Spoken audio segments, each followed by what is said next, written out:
मी रणजित कासलेची माझी अंबाजोगाई येथे ओळख झाली आणि नंतर मी इथं पुन्हा बीडला ती असताना पुन्हा अजून इथं भेट झाली आणि भेट त्याच्या दरम्यान त्यांनी मला मुलाच्या शिक्षणासाठी एक 10 लाख रुपये द्या, मी थोडं अडचणीत आहे, एक 8 दिवसासाठी मी तुम्हाला देतो पैसे.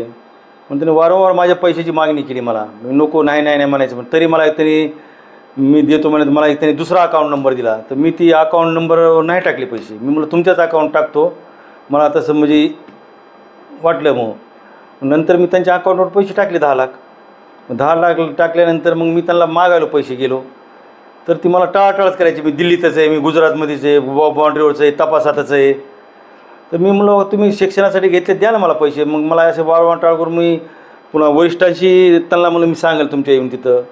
मग ऑफिसमध्ये आलो. मग ऑफिसमध्ये त्यांना बोललो 1-2 वेळेस द्या पैसे. ते वरिष्ठालाही माहिती मी त्यांची माझी शाब्दिकची ही झालेली आणि त्याला ह्या पैशाला आणि त्या VM चा काही संबंध नाही. मला वेगळंच वळण लावायला नाही. आता उसने पैसे VM ला घेतले किंवा त्याच्या खात्यावर कसे पैसे गेले ह्याचा काहीच संबंध नाही ना. त्यानं शिक्षणासाठी लेकराला पैसे गेले तर ती कुठल्या ह्याच्यात फसला कुठं, ती कुठं काहीतरी टाळण्यासाठी हे पैसे ह्याला दिले त्याला दिले असलं जाणून बुजून ती विनाकारण तिसरंच बोलायला आहे. हर्निया मूळव्याध, पित्ताचे विकार, पित्ताशयाचे खडे, हायटिस हर्निया या प्रकारच्या आजाराने त्रस्त असाल आणि दुर्बिणीद्वारे शस्त्रक्रिया करून घ्यायची असेल तर हडपसरच्या सुप्रसिद्ध डॉक्टर म्हस्के हॉस्पिटलमध्ये त्वरित संपर्क साधा आणि विश्वासार्ह उपचार अनुभवा.